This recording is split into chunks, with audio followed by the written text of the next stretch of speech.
வண்டு மாமலரை கண்டு திருந்தலைந்து பாடுவதே ரீங்காரம் கொண்டு பூங்கொடியே நீ சொல்லுவாய். ஓ பூங்கொடியே நீ சொல்லுவாய்.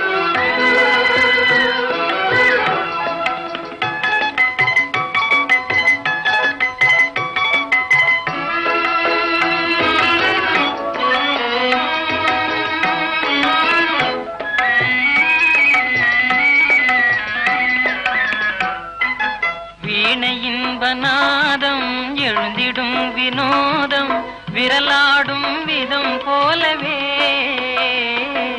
காத்தினிலே தென்றல் காத்தினிலே சலசலக்கும் பூங்கொடியே கேளாய் புதுமை இதில் தான் என்னவோ.